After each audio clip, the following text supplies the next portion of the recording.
Hello, everybody. How's it going? It's great to see everybody jumping on the chat already. I've just been waiting backstage, looking at all the amazing familiar names. Hi, Victor. How's it going? Representing from, where was it now? I just jumped past your comment. Atlanta, Georgia. Welcome, welcome. I'm always stopping over at Atlanta whenever I go to the States. It's like a really good airport, I think, to connect you from place to place and state to state in the US. Welcome. Edie, great to see you. Hussein, welcome, welcome, welcome. Oh wow, we've really got a truly global audience with us today. People from Egypt, Zahra from Morocco, Melissa from Myanmar, Regina from Croatia. This is incredible. The Wakelet community is so diverse and so strong. It's so good that so many of you are joining us from so many different corners of the world. And today we're going to be sharing something which affects everybody. Something which, it doesn't matter which country you're in, if you are an educator, this will be extremely useful for you. So I am so glad that you could join us all today. I will be introducing our guests very soon, but let us begin. Hello, everybody. Welcome to this extremely highly anticipated Wakelet webinar.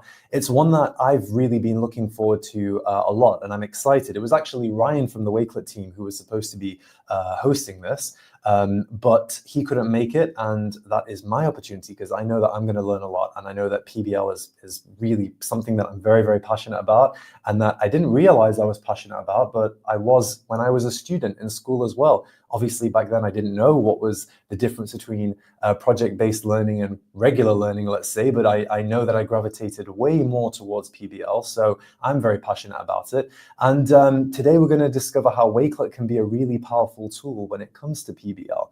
In today's world, students need way more than just memorization and test-taking skills. They need to be critical thinkers, they need to be problem solvers, they have to be very good at collaboration, and PBL helps develop these future-ready skills by really encouraging students to take ownership of their learning, work on real-world challenges, and build those meaningful connections with both their teachers and their fellow students across subjects as well. The issue is that implementing PBL effectively, it can sometimes be a bit overwhelming for educators. Many of you joining today may not know the acronym, the abbreviation PBL, and what it means. We're going to cover that today, and we're going to share how Wakelet makes it easy to understand this and not make it overwhelming. So whether it's curating research, organizing project resources, collaborating with peers, showcasing student work, anything like that, Wakelet makes the entire process seamless, engaging, and accessible. So make sure to use the chat box to ask all of your questions, share your ideas, and connect with your fellow educators. This is a collaborative space, as all of the Wakelet webinars are. There is no point in so many incredible voices from all over the world being in one place at one time. There is no point in that happening unless you share your voices. We love to hear your thoughts. And you will, of course, get a certificate link at the end of the webinar, so stay tuned. Now, that brings me to introducing our amazing guest today. So Amy, if you'd love to bring in Kelly. Kelly Anderson, a digital learning coach from Texas. Hey, Kelly, how's it going? Hi. Good. Thank you for having me today. No, thank you so much for joining us. You've got, 11 years plus experience in education, and I know that you're really passionate about integrating technology and software like Wakelet to empower students and teachers. And I'm really excited to meet you today because I know you're going to share some really awesome insights with us. Yeah, definitely. I'll definitely be sharing a lot of what my campus is doing and the teachers I support and how great they are. So I'm super excited to be here and to share all of it with y'all. Amazing. So the way that it's going to run is that I'm going to share a little bit about PBL, what it is, and help everybody understand what it is that we're talking about here and set the stage. And then the amazing Kelly is going to take us through how she uses Wakelet to facilitate that and to make PBL seamless, engaging, and easy as well. So how does that sound for everybody? Let me know in the chat how everyone's feeling about this as well. Like I said before, there are going to be so many cool ideas shared here, so make sure to share your own. Okay, so I'm going to pull up my presentation here. There we go. Sorry, Amy, in the background, I did that. I know that you wanted to do it. I apologize. And let's get us started. Right, so here I've got a presentation on Canva, which I'm going to share with you. And obviously this collection, as always with all of our webinars, is available for you. We'll share it in the links that you can go along with it and follow along. But for starters, let us just jump in and take a look at this. So I'm assuming I can't see the screen now, Kelly. So can you see what I'm sharing here? Yes, I can see it. You're good. Perfect. Okay. So what is project-based learning for those of you who are curious like me? So project-based learning, it's an approach in education where rather than just doing question, answer, traditional type learning, students instead actively explore real-world challenges and problems through hands-on projects, right? It's all about activating those key digital skills that are so, so important in today's world. Things like critical thinking, things like collaboration, things like creativity.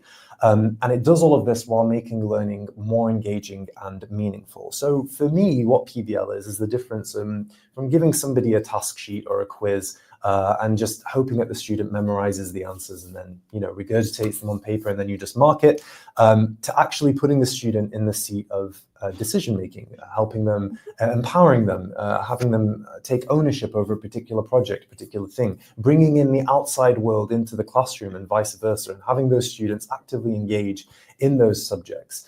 That's what PBL means to me. It's a student-centered approach, right? So it's not necessarily the educator just kind of talking at the students and saying, this is the stuff that you need to learn, so learn it.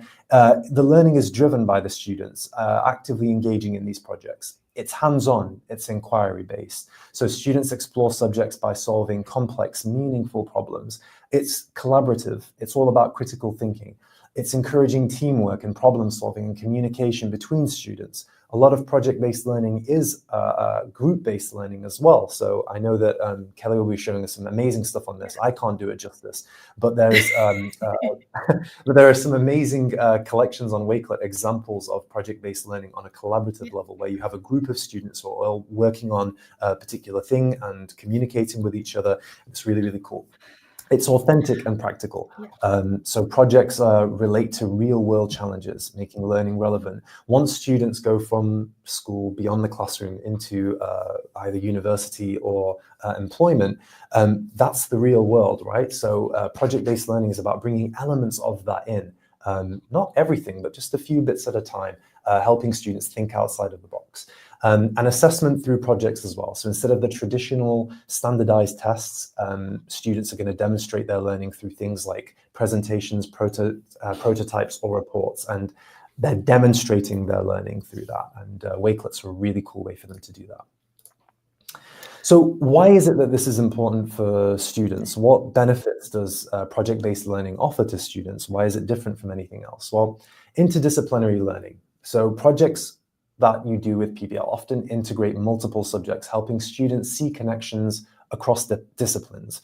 So let's say, for example, you've got a project around a science project, let's say. Well, in that science project, you may want the students to record a video explaining how a particular experiment was done. Well, the things that they're learning from that, the residual skills, are how to communicate, right? How to use video software, how to edit, that kind of thing. It increases motivation. So students are more engaged and motivated because they're not just putting pen to paper and working on things black and white. They have these meaningful projects that have a purpose beyond the classroom. It also is really good for student autonomy and ownership. So project-based learning, it empowers students to take charge of their learning, feel like the decisions that they're making affect themselves and also the other students who may be involved in the project, and developing self-motivation and self-direction. They may come to you as an educator for help and support, but really the decisions that they're making and the way that they're tackling the challenge, it's all down to them. And then, of course, something that we hold really close to our hearts here at Wakelet, which is preparation for future careers. Future readiness and project-based learning, they go hand in hand, because the projects that you give students will mirror the kinds of projects that they receive in the workplace and at university.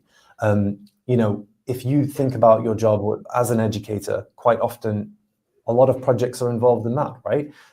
You have to collaborate with team members. You have to deal with a hierarchy of decision-making. You have to problem solve and put out fires. You have to collaborate, and you have to be really adaptable. All of those skills are present in project-based learning, which is really cool. Now, how does Wakelet come in and actually help you as an educator? Turn project-based learning from a buzzword and from something that you're just jumping on a webinar to learn about into an actual facilitating it in your classroom. So Wakelet's really good, obviously, when it comes to organizing research and curation. You all know that. So students have the ability to collect and organize all the resources that they use within a particular project all in one place. Very simple. Collaboration and teamwork. So we all know that with the collaborative features on Wakelet, teamwork becomes really easy, and students who are in a particular group can work together seamlessly, adding and organizing content together. And of course, the real kicker, which is multimedia integration. You know, the fact that Wakelet supports so many different embedded content and has so many different cool integrations, that really adds to it as well, because it makes their projects much richer and more interactive. So that's really cool. Okay, here we go. 3 more points on this. And I was wondering where they were actually, because my mouse, I couldn't click next. I should probably zoom out a little bit. Student portfolios, you know how much we talk about Wakelet and reflections. Sorry, can you hear me? Yeah, I can hear you. No, you said student portfolios, and my mind went, that was our biggest reason. Oh, brilliant. So you were agreeing with me. That's good. My anxious brain was like, I heard a noise because I can't see you. My anxious brain was like, I heard a noise. There must be something wrong. But no, you were just agreeing with it, which is good. No, agreed. So, perfect. So student portfolios, you know, we talk about this a lot at Wakelet. It's one of the most predominant ways that teachers and educators are empowering their students through the platform. Projects that are created on Wakelet and that satisfy that PBL check mark, Wakelet's the perfect place for those students to actually record that work, track that progress, and make those reflections of that particular project. They also get to use Wakelet to present information. So once the project is finished, the conclusion, Wakelet is an awesome way for them to go through and present to the class and say, hey, look, this is what we did. This is how we did it. And it's more effective than using, let's say, a PowerPoint or a traditional slideshow because of the different kinds of content that you can add in there. And of course, global sharing and feedback, right? So I know that there are lots of virtual exchange programs. We here have an amazing a global community, the ability to take those links, share them, and inspire other students and teachers in classrooms around the world, which is really good. Okay, so we have in the collection this infographic as well, which I wanted to pull up. Although if I pull it up, I think I'll have to change my tab, but I'm going to go ahead and try it anyway. Can you see that, Kelly? Yes, I can. Yep, you're good. That was easy. This infographic is a really, really good way of explaining what project-based learning is. It goes into it in a little bit more depth. It's available, obviously, for you to take a look at. Feel free to print it out. We didn't create this. This is from Cypher Learning. And the Wakelet team just thought this was a really, really good infographic if you just wanted a quick checklist of what project-based learning actually is. Okay, and also in the collection that we share with you, you can see 2 Wakelet examples of project-based learning. Feel free to take these as inspiration for the structure of any projects that you want to do with your students as well, because they're really good. I won't go into them now just because of time, but they're a really good way for you to take a look at them. And okay, with that, I'm going to pass you over to Kelly, who is way more qualified and has way more experience dealing with this stuff from me. I gave it a good shot, I think, but I would love to hear a little bit more, Kelly, and I'd love to see your presentation as well. Yeah, you did great. I feel like you summed it up very well. It is all about that collaboration, communication with that collaboration, that critical thinking, and then the autonomy of it where students have that voice and choice, and then they can dive more into that curiosity with inquiry is kind of where we all started. So I guess I'll go ahead. Is my screen? Aha, there it is. Let's see yeah, my mouse perfect. today. All right, let me go ahead and pull that up. So just a couple quick things about me. Like you said, I'm a digital learning coach in Texas. This is my screen okay? Because it's perfect, yeah. All right. This is my 11th year in education. I do have like a background for STEM, project-based learning, and then another one that my campuses really kind of started with to kind of get the groundwork in with project-based is inquiry-based learning. I'm also a wife, a mom, and then I always joke that, and like all my teachers joke about this, and anyone who knows me, that I'm the crazy corgi lady. I have a corgi, so it's not weird. But anytime I do anything or present anything, I always have a corgi somewhere in it. So that's a random fact about me. But so I'll go ahead and I'll get into it and kind of explain a little bit about our background. So in the district that I work in, my campus is kind of like the true one, our only true feeder pattern. So we're a little different from other campuses, and we follow that PBL strand. And then down from the high school, in our middle school campus, we focus on sustained inquiry of the PBL. And when I can't, and really, I can't take all the credit for everything that's been built so far on that campus. I have two amazing instructional coaches who had been there before me. And so when I came into this campus a couple years ago, I kind of just sat back and observed and was like, what do they need? Where can I support and build in what they need? And one of the things that kept coming up was building and creating those portfolios. And a lot of kids were doing it in just a Google Doc with a bunch of links, or they would have this Google Doc for questions and this Google Doc for their research, and everything was all over the place. So when kids had to go present all their final stuff, it wasn't in one spot that they could easily do it. And then I remember we had a district training on Wakelet, and it just kind of clicked, and I was like, this is what we need. And I went back, and I have one of my GT teachers who I'll be like, hey, I found something new. She's like, okay, cool, I'll try it tomorrow. Like, she's one of those innovative people who wants to always try new things. And, her students love, as we joke, being like the test class for anything we have. We brought it to them, and they just ran with it. And we kind of just were like, let's see what happens.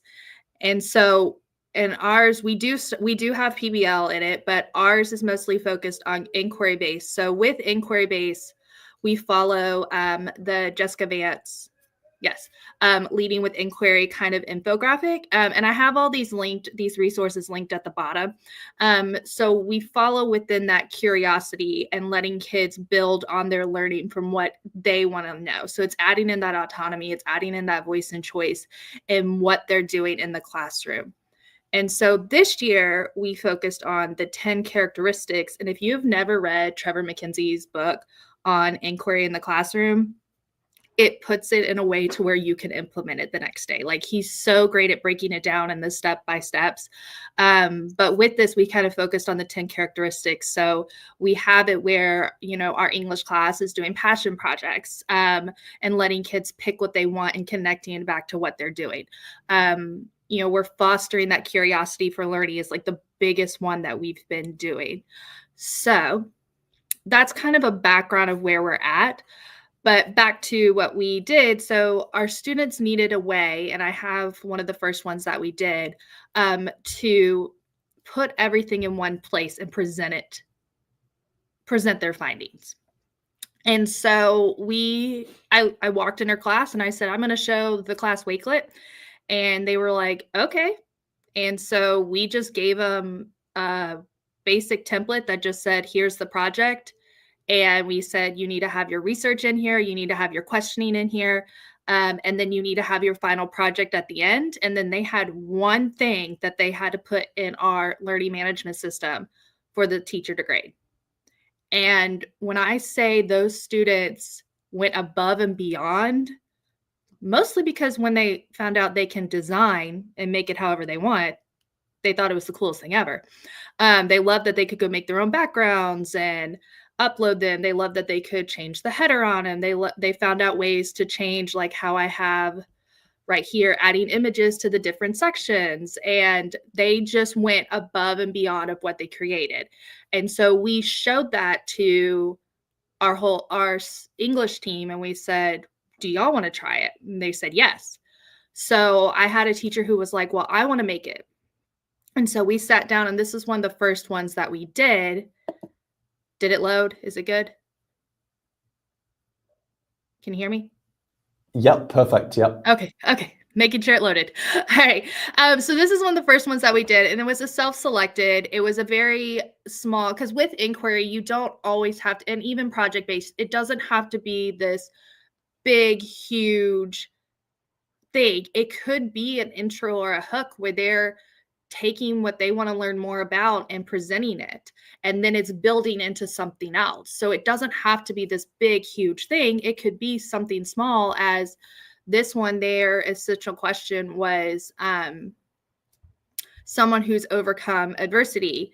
And they were able to go, which went with their unit they were doing. So they were able to go pick 3 people from a list, and then they wrote down questions. They didn't do research yet or anything. And from those questions, they researched about that person, and they were able to build on those questions and find out what they wanted to know more. So when they finally were able to create, we gave them an option of how they wanted to create it to show how that person overcame adversity in their words and what they found. And then they added it to this and submitted this into our learning management system, which we use Canvas. And they had one thing that they just had to come up and be like, here's what I learned. And so they presented it to the class, and that's what they learned.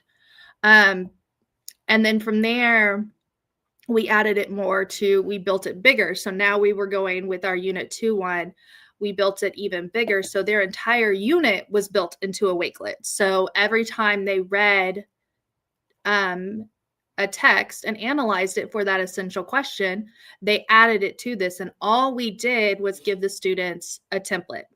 So we put this in the classroom and we added it as the activity. And then they added to it every time they read something. So when it came to the end of the year project, all the teacher did was give them the slides with the information, and they went and created that project based on that. And then they had one thing to turn in and one thing to present. Let me show you some.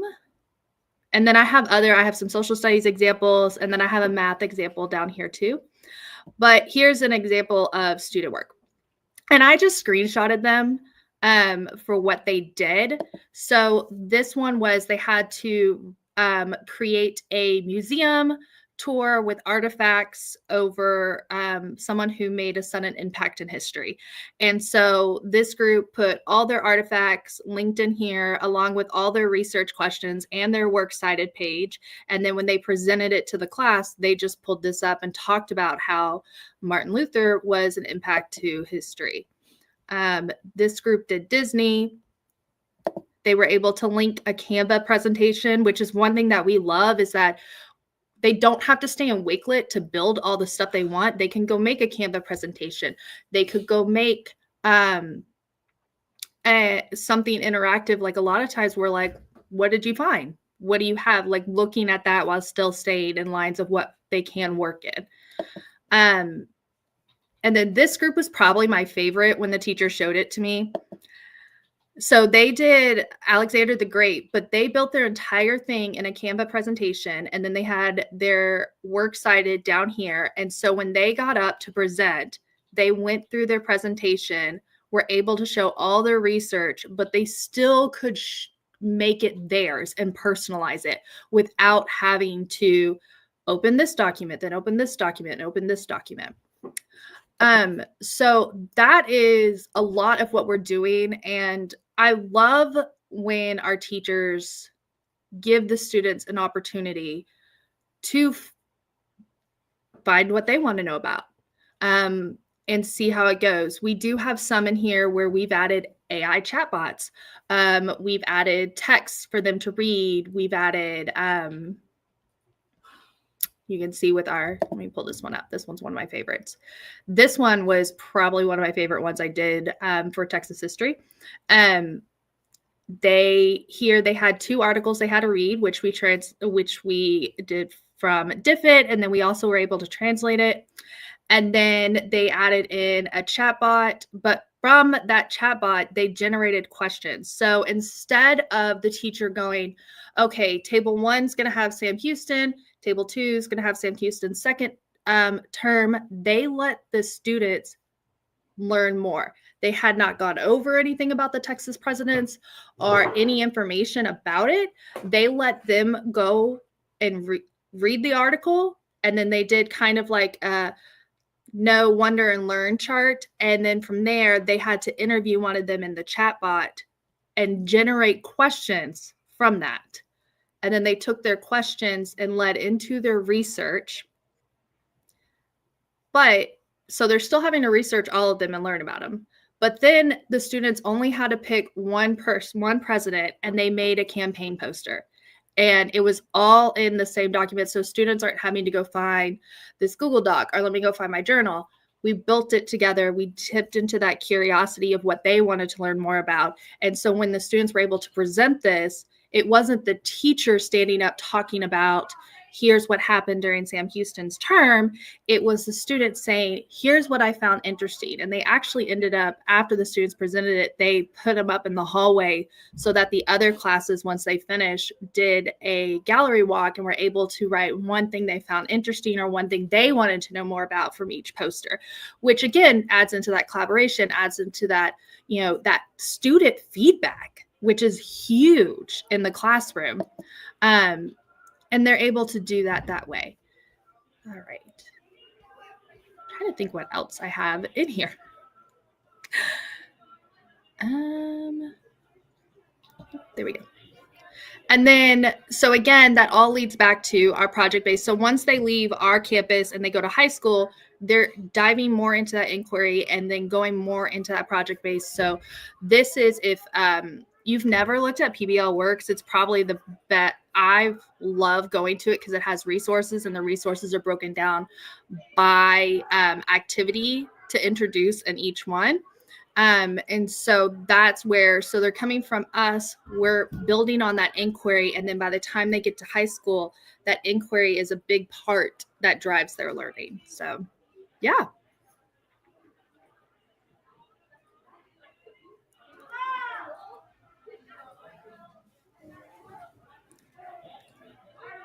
Is it Sorry, still Kelly. showing? Okay, yeah, sorry for the dead air. Are you done with the presentation or?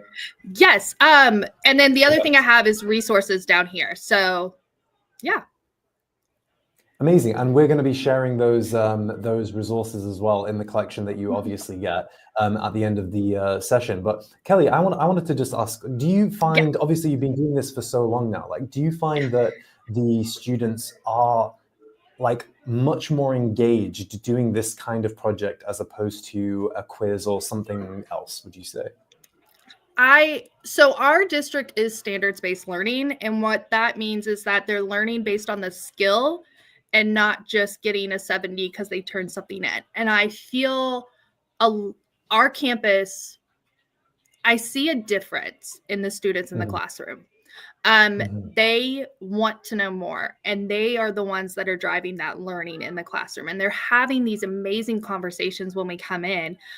We also have teachers who are actually learning from the students because they're giving them a chance to, for example, that Texas President's one, the teacher didn't have to give a PowerPoint slide. The teacher was not up there teaching. They were walking around and learning with the students, and the students were able to present that learning. And so you saw from the year before where it was more of a traditional classroom to now the kids are leading it, and everyone turned something in, and everyone went around with that sticky note, and they were having the conversations. And I joke, it's kind of like that, the good controlled chaos, but you have to just lean into it. And so when I'm talking to my teachers about it, and and we're building something, and it's not just me supporting my teachers. We have a great instructional team. We have great teachers in there and that are supporting others as well. But when we're building it, it's always student focus. It's like, it's starting with, how can I get the student to want to know more? And even if that overcoming adversity question, we're giving them a list, but they're picking who they want to know more about, and then we're learning along with them. So I love being able to turn it back on the students, and it also takes a lot off the teacher's plate. Yeah, I can imagine. And I think that like we can all take our minds back to being in the classroom. And I think I'm a strong proponent in like the things that you remember from school, the moments that you remember from the classroom, those were really effective moments of teaching, like from the actual educator. Because when you look back at school, it's a bit of a blur, right? Like you can't remember tests that you've taken, you can't remember exams that you've taken, you barely remember any of the lessons that you've had, but the lessons that you do remember, they tend to be ones like this, right? Like the ones that stick in the brain and make a difference. It's actually funny that you say that, because every time someone says that, I always remind myself of how I was in the classroom. And that's kind of where a lot of my love for PBL and IBL and even STEM comes from, is because I was the kid. I was identified as a gifted and talented student, but it was during the era when you were supposed to be the smartest kid in the class, and I was told I was not smart enough to be in that class. Right. But my grades showed that I wasn't smart enough, but I really was. But it was because you gave me a worksheet, and I would have found any way to get around doing that worksheet. I would still do the worksheet, but I would not do it like the kid next to me. But I do remember in high school, in government, we did a mock trial, and he just gave us the court case and said, go. And I was the lead lawyer. Realized I cannot be a lawyer. So that was not a career path after that. But it stuck with me to this day. And in my class, we did mock court trials. And I still have students who come back and say, I remember doing that. I remember arguing. We did it over Ender's Game, and they would be like, I remember arguing this. I remember arguing that. And I just gave them, like, we read the book, but I said, the book's not you can't use the book. You got to create it. So I gave them the case and I said, go. And we would have check-ins, we would have conversations. And that's where my love of all that came. Cause like you said, I don't remember any of the tests I took. I don't remember any of the tests I took because I was not a test taker, but I remember those moments. I remember those moments of where I got to take control. And so when I'm having those conversations with my teachers, that's a lot of where it starts. I'll be like, well, what do you remember? And how did you feel about that? And so when they're building these and they're starting, and then we're looking at those 10 characteristics and we're like, okay, what do we want to focus on today? Well, today might be, I'm going to focus on choice, and here's their options of a hook, and they're going to pick how they want to learn about this. And then I'm going to bring it back in that tuning in part of an inquiry. Or I'm going to focus on, passion, and let them decide what they want to tell the class about. Where's your passion at? What do you want to know? And so that's where a lot of that comes from. But again, it comes from how I felt in school. So yeah, I mean, on a deeper psychological level, they say that people rarely remember remember how they felt. And I remember the moments in school that were a little bit more high stakes than the rest, where I had to give a presentation or where I had to use a particular skill that wasn't just memory. And I feel like PBL, it tackles all those things. It engages the students on a different level, and it's a lot more kinetic than just the sort of static way of teaching. I just found in my bookmarks there something which I think would be really, really cool to share very, very briefly, just because I think it would be good for everybody to see. This to me, and correct me if I'm wrong, Kelly, but is like a perfect example of the result of project-based learning, right? This is a student called Neil. Sorry? I said, no, that's a big project one. Yes. That is really good. Exactly. Yeah, it's more than just a day project. This is more of a long-term project. But the difference between then and now is that when we did projects in the past, we might have had a binder or some kind of folder with a bit left in it, if that, and there was nothing that we could show after the fact. Whereas with this, anytime that you engage in PBL with your students, they will have something using Wakelet to look back on and to reflect on and actually showcase the parts of their journey so that they remember how they felt. They remember those moments of learning in a way that they wouldn't have if they didn't have this. So this here, for example, is a machine that was put together as part of a project-based learning project, I would say. This was from a high school out in Florida. The reason why I love this is because the actual school posted this project on their Instagram page. The great thing about Wakelet is that the student can then go to that actual post and copy it and paste it in, and then it will show, right? On top of that as well, they are able to show the full story, the reasoning behind why they wanted to create this particular machine, their understanding of the project, their comprehension of it. They recorded YouTube videos explaining a little bit around the project, what the purpose of the machine that they created the reasoning behind it, how they would brand it, how they would market it, things like that. They're able to take that YouTube video and then actually put it into Wakelet. And then it just goes on and on. It shows how the progression of the project throughout. Here, the actual project in this case made it to the school newspaper, I believe. So he was able to take that piece of evidence and pop it in there, along with the tweets that the school put out and much more as well. All of this would have been lost without Wakelet. That's the reason why I'm so passionate about that, because I think that where. Oh, sorry. Please go on. I was going to say, and that's where a lot of the conversations I had with my teacher started. It was like, they had the foundation. Like, we have such a great support on this campus. They had the foundation. So how can we build it together? And that's where Wakelet came in. And we were like, this is what we needed. So when I went to the principal, I was like, I have an action plan. I have an idea. And so that's when I went to my teacher and I was like, look, you're already doing inquiry and the kids needed a place to put it all together. And when I say those students went for it, they thought they were building a website. They thought it was the coolest thing ever. But they didn't have to go, I'm going to grab this document here. I'm going to grab this document here. They had it in one spot. And then they were able to add into that research and add it there. And so the one that I showed, that student impact one, which I have it up on my screen if you wanted to show it again. Yeah, I can show that. Yeah, the student impact one, she gave them a link to the project and she said, I need everything in one place. So they had a step-by-step breakdown and they were researching on a sudden impact. And so their whole unit was on that. So they read text on it. They had their essential question over it and they were adding to that as they went along. And so they were able to pick one topic that they wanted to know more about, create these artifacts for it. Some of them created 3D models because we have a 3D printer. Some of them created paper mache models and wrote about it in their Wakelet and added pictures. And these are just a couple examples that I pulled. Some of them were able to do videos to add to it and add into it. So they didn't have to pull from all of these places when they went to present. They didn't have to worry about, is something going to embed? They had it, were able to easily add it. And then I think the biggest reason kids love it is when kids can customize something and put their personal stamp on it. I mean, I'm the same way too. I'm a perfectionist. I love doing that.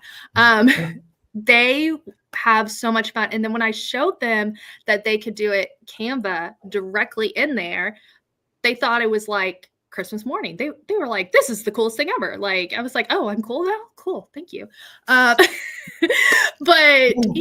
like they just went for it. And so when they got to present these and hearing these kids talk about it, they didn't have to be like, oh no, this link's not working. Or, oh no, that's not. They were able to talk about their passion of what they learned about and put that curiosity, and their learning is there and they had their own voice in it. And I think that's the biggest thing when it comes to project-based learning, is letting kids have that voice. And that's where their passion comes from. That's where their learning comes from. And I'm a huge advocate for that, because I felt like I didn't have that in the classroom. And so that's where I want to, I'm like, let them choose. Why does everyone have to do a PowerPoint? Why does everyone have to write an essay? Let them choose. Right. If they want to write an essay and then do a video to summarize that essay, let them do it. If they want to do a podcast reflecting what they learned, let them do it. And they just link it in here. And so the teacher doesn't have to go, because that was another thing, is like, anytime we do choice boards, teachers are like, well, I have like 4 different assignments I have to create. I was like, no, you don't. Here's a Wakelet. You're creating this project for them and this point and this option to be able to do all this. Let them put it in here. We've even done it where the kids were able to all add it. I had one teacher, they took, and I don't have that example handy on me right now, but with their big project is they had all the kids put it into one. So they were all editors on one. Right. And then they shared it with entire class. And then they were able to share it with the parents. But the other great thing about it is all the kids went and they were able to like comment next to each other. Like they added a text box underneath it, be like, I think this is interesting. Can you tell me more about that? So they were able to add their questions into this big Wakelet. I mean, it ended up being big, Yeah. or they were able to go and like do the like button and add to it. So kids were getting praise and then getting more opportunities to talk about what they were doing. And it's just when you walk into those classrooms, like you feel students engaged, and it just blows your mind. Mhm. Well, I know that everybody in the chat and everybody watching is definitely inspired by what they've seen today. I have two quick fire questions that I'd like to ask you, Kelly. Bring it on. The first one is from me, which is, Okay. I heard you mention IBL. Now, what's the difference Yes. between PBL and IBL? What does So IBL is inquiry-based learning. So I feel like a lot of people hear it as like problem-based learning. So I prefer inquiry-based because it's more about the curiosity. So it's not always giving a problem, but it's giving them the option to be curious in what they want to solve and how they want this project to go. Here, if I could, let me pull up my screen. Hold on one second. Don't pull it up just yet. No, you just let me know. Okay. Okay. Go ahead. All right. Oh, nope. We don't want to join his mailing list. There we go. So structured inquiry is going to be where the students are going to follow the teacher's lead into their curiosity and what they want to build on, versus we have free inquiry where they're choosing the topic and they're just going.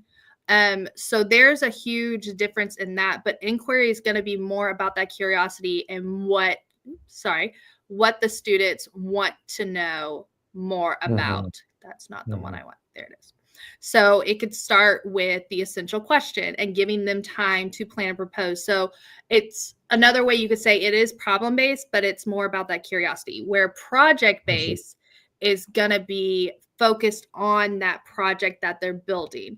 That one's going to be more in those strands of, let me go back, that PBL works, where they're going to be hitting more of that challenge or problem they need to ask. There's probably going to be a public product to it. You're going to see more of the bigger stuff, that, like, for example, what you showed just there in a second ago, but it's going to be more of they're building on to what's going on. So a lot of what our teachers are doing is starting with that sustained inquiry before they build into the bigger stuff in high school.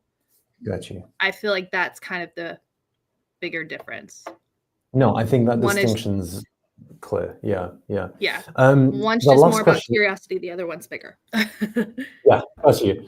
The last question that I have to ask is that I know that a lot of teachers and educators who are watching this now and who will watch it on YouTube will be thinking, these are great ideas, these are awesome, but I don't have the time. How do I fit in a project of this size? How do I fit in this kind of interactive, rich learning into my day when I'm so overworked, when time is so valuable?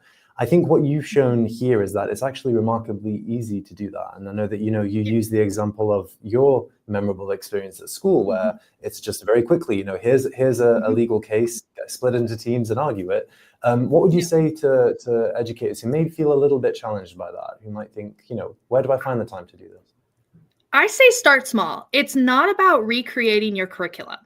It's about looking what's already in your curriculum and maybe taking the reins off. If you have something coming up, for example, if you are in math, and you have, I don't know why I said math. Math is my worst subject, but I'm going to try. We're going to see how this goes. We're going to see. But let's say you have, let's see what my person put in here, and I'm just going to steal what they put on there. Angle measurements coming up. There we go. We're going to go with that. My teachers laugh at me all the time when I'm like, if I'm sitting into a math planning, I'm like, I'm going to need you to explain it to me like I'm 5, but I can still help you. I'm exactly the same. My calculator's my best friend. But you have angle measurements coming up. And so what this teacher did was she just gave them, this was actually a review, but you could take it instead of a review and just say, go learn about the types of angles, go learn about triangles, read it, and then test your knowledge and see where it is. And then come tell me about it. tell the class about it. So instead of teaching them, you're letting them learn it. Another one I've seen where it's like they've put a problem on the board and just kind of did a notice and said, what do you notice about it? What do you want to know more about? And so you already have their connection. If you want to make the real world connection, I've seen it to where they've shown like building plans or something like that to where they can see that there's a connection between this and what I'm doing. So it's small. Like you have to start small. You can't dive in to project based and inquiry based and try to do this giant project the first time. It's going to be a lot. So if you start small and just kind of add in little things and then from there build on it. So maybe the next time they're introducing this, they're adding in a real world connection and they're giving kids a problem to solve. Maybe a building needs to be built and it has to look a certain way. I know if my math teachers watch this right now, they're probably rolling their eyes at me, but please don't judge me.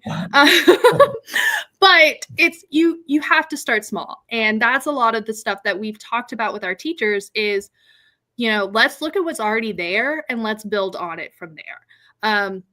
It could be as simple as, one of my, like the Texas history one I just showed, instead of telling them about the Texas presidents or telling them about the battles of the Civil War, give them a resource and let them go ask what they want to know more about. We've been using, because AI is big right now with chatbots. We've been doing chatbots and letting them interview historical figures and writing down what they want to know more about. And then from there going to do their research. You're not changing your curriculum. You're not making this big giant, but you're still making it to where they're allowed to build on what they want. They have that voice and choice in what they want to do. Yeah. You're enhancing it. You're not really, changing everything radically in any way, shape, or form. You're just making these enhancements. And I think your advice of start small is really good. Start small and have fun. That's what I always say. Take the pressure off. Let the students surprise you, right? Don't reinvent the wheel. Now, if you're ready to really go crazy about it, when I got to the point where I was comfortable enough in the classroom, and I have some teachers who are at this point, especially my teacher who's the project I just showed, she just said, here, let me see what you make. And then they would come up and ask her, and ask her feedback and questions, and she would meet with them. And like they had checkpoints to see where they were at. Now, this was a bigger project, but she gave feedback. They would have conversations, but she never said it has to have this many works cited sources. It does. You have to have this. Your artifact has to be one on paper, one here. She just said, I need 3 artifacts. And they built it. Yeah. Oh, it's fascinating stuff, Kelly. Honestly, I really, really appreciate you joining us today and sharing the stuff that you shared. I know that there's a lot of interest around PBL right now, and I know that we at Wakelet are definitely going to be pushing a lot more inspiration, a lot more templates and that. Just because I think that when we talk about future readiness, which we're all about here at Wakelet, we do focus primarily on portfolios, digital portfolios. However, the things that go into those portfolios are equally as important. And I think that the great thing about Wakelet is this closed loop system, right? Where the students can create, the teachers share the resources and the activities, the student create those projects and record them on Wakelet, and then those are then used to put into their portfolio on Wakelet. So I've been inspired by this, and I'm going to speak with the team and say, hey, listen, let's do some more on PBL. It seems to be what people are asking for. So I love it. It was a STEM training that I went to that really opened my eyes to all this. And they said that we're in the 21st century, and if we're future ready, we're preparing kids for 22nd century jobs. We're preparing them for jobs that aren't even there yet. And exactly. How do we do that? Well, we have them learn how to think creatively, be self-starters, collaborate with people around them. Yeah, you might not like everyone you're going to work with, but that's how the workforce is going to be. So you have to build on that to see what that's going to look like. And our students, when you let them go, you see it, and you see that engagement just skyrocket. Amazing. Well, thank you so much, Kelly. I appreciate you taking the time out to share your expertise with the community. Can't wait to speak with you again as well. So yeah, any final thoughts or any messages to the community before we jump off? You just got to start small, try, and you're going to see a difference. You don't have to like fully let them go in the deep end of the pool. You can still be in the shallow end and still help them, but just try. Amazing. Thank you so much, Kelly. I appreciate it. Thank you. Well, that was absolutely fantastic. Really, really appreciate. Oh, it looks like you're jumping on and off. I think I'm having a fight with Amy backstage. Thank you so much for joining us, everybody from across the world. Everybody joining us from Egypt, from Croatia, from Jordan, Poland. So many different countries represented today, which is typical of the Wakelet community. We continue to be global. We continue to make an impact across the world, and it's all thanks to community members and ambassadors just like yourselves. So I really appreciate you taking the time out today, whether it's the morning, afternoon, or evening, to listen to Kelly and myself talk about something which you may have heard of already, but now you have some great inspiration and actual practical ideas on how you can take PBL into the classroom and transform those learning experiences for students, make things much more memorable for them. We have shared a certificate in the chat there, so please click on that.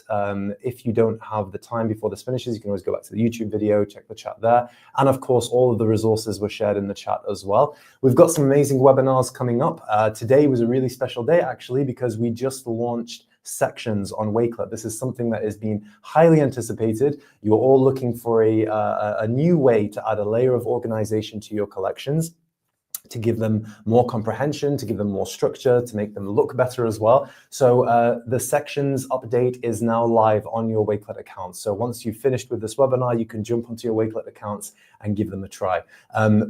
Just where you add items, you should see a new option there that says add section. Makes it much easier for people to navigate through your content and much easier for you to organize it as well. I appreciate everybody joining us today so much from all over the world. Please stay tuned for more webinars headed your way very soon, and I will see you on the next one. Take care.